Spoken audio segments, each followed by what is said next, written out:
Pernahkah kalian merasa kesulitan saat belajar? Atau mungkin merasa bahwa meskipun sudah berusaha keras, hasil yang didapat tidak sesuai dengan yang diinginkan? Nah, kalau begitu, pertanyaan pertama yang muncul adalah, apakah kita sudah belajar dengan cara yang benar? Seringkali kita terjebak dalam rutinitas belajar yang mungkin hanya menekankan pada menghafal atau mencoba mengerjakan soal sebanyak mungkin tanpa benar-benar memahami cara yang tepat untuk belajar. Padahal, belajar itu bukan hanya soal berapa banyak waktu yang kita habiskan, tetapi bagaimana kita menggunakan waktu tersebut dengan cara yang efektif. Jadi, hari ini kita akan membahas bagaimana cara kita bisa belajar bagaimana cara belajar.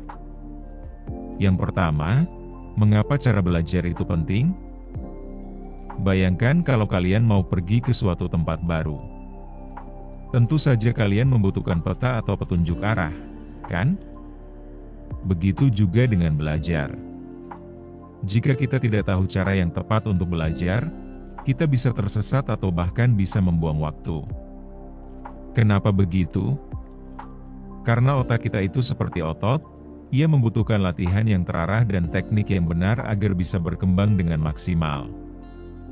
Yang kedua, prinsip-prinsip dasar belajar. Langkah pertama yang perlu kita tahu adalah prinsip-prinsip dasar belajar yang bisa membantu kita menjadi lebih efektif.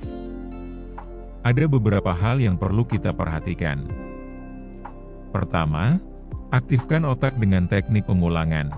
Seringkali kita merasa sudah menghafal sesuatu, tapi begitu diuji, semuanya terlupa. Solusinya adalah teknik spaced repetition, belajar dengan mengulang materi pada interval waktu yang berbeda. Dengan cara ini, otak kita bisa menyimpan informasi lebih lama. Kedua, belajar dengan memahami, bukan menghafal. Banyak orang berpikir belajar itu sama dengan menghafal. Padahal, menghafal tanpa pemahaman hanya akan membuat kita lupa dengan cepat. Cobalah untuk memahami konsep dasar terlebih dahulu, baru kemudian kalian bisa mengingat informasi yang lebih kompleks. Ketiga, belajar dengan mengajarkan orang lain.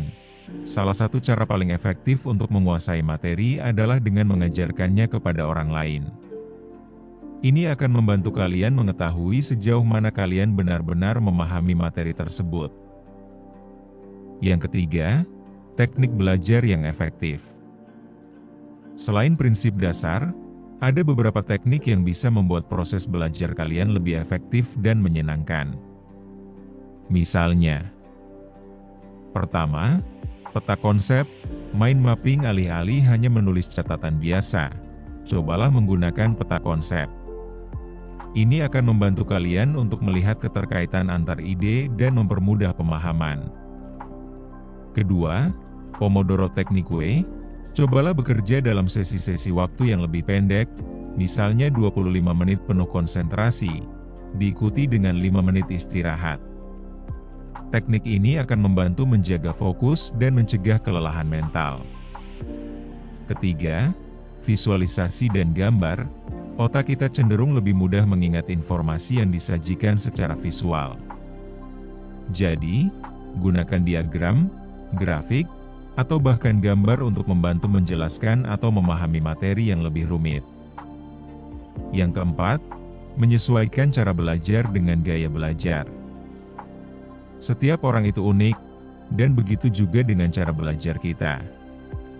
Ada yang lebih mudah belajar dengan mendengarkan, ada yang lebih mudah dengan melihat, dan ada pula yang lebih nyaman dengan melakukan praktik langsung. Cobalah untuk mengetahui gaya belajar kalian sendiri. Apakah kalian lebih dominan visual, auditori, atau kinestetik?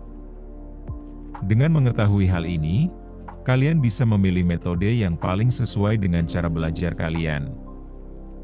Jadi, intinya adalah belajar bukan sekadar menghabiskan waktu, tapi bagaimana kita menggunakan waktu itu dengan cara yang lebih terarah dan sesuai dengan kebutuhan otak kita.